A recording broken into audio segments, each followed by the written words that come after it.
और एक एटम को इस तरह से जूम किया जाए तो उस एटम के अंदर कुछ इस प्रकार का दृश्य दिखता है। नमस्कार साथियों, चिल्लाते हुए भाग मत जाना।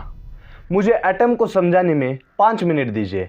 एटम कोई दर्द या पीड़ा नहीं है, बल्कि एक कई सारी चीजों का एक अद्भुत विज्ञान है। और एटम में सब कुछ है, पागल वैज्ञानिक, food, medicines, the practical, the impracticals, death, life, bomb. So let's start with maybe the biggest idea of atom.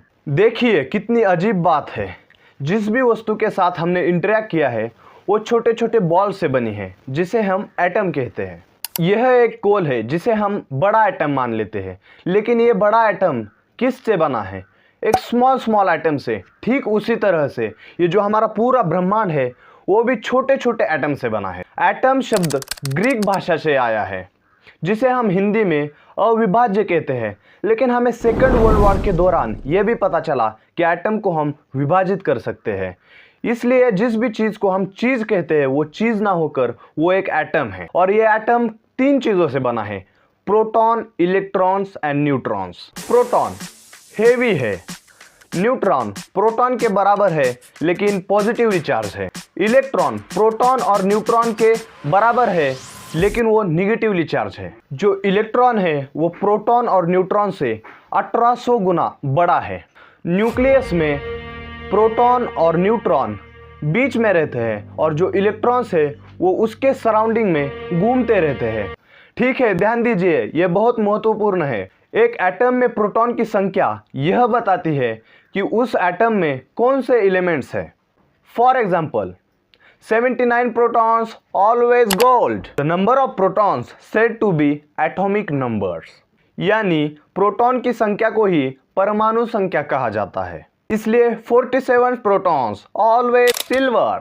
चांदी का रंग नीला, पीला, काला हो सकता है, लेकिन उसमें जो एटम्स है, जो एलिमेंट्स है, वो चांदी के ही रहेंगे because of protons.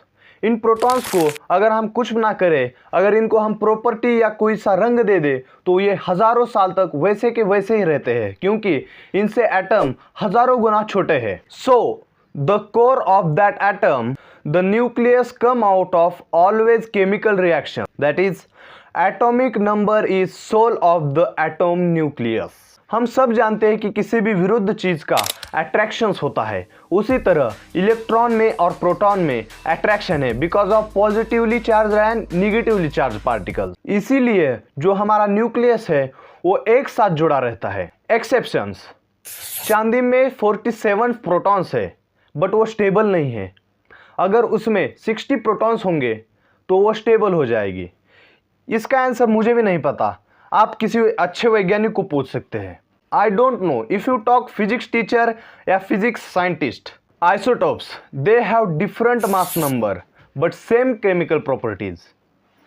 They also belong same place of periodic table.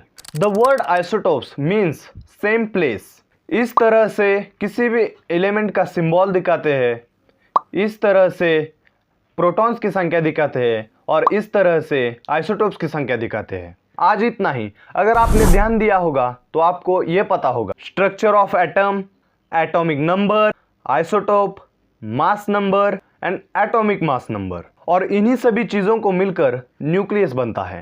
और एक एटम को इस तरह से जूम किया जाए तो उस एटम के अंदर कुछ इस प्रकार का दृश्य दिखता है। यह था हमारा केमिस्ट्री पर पहला वीडियो। अगर आपको अच्छा लगा हो तो इस तरह की वीडियोस हम और भी बनाएंगे। The last the simple. Thank you so much.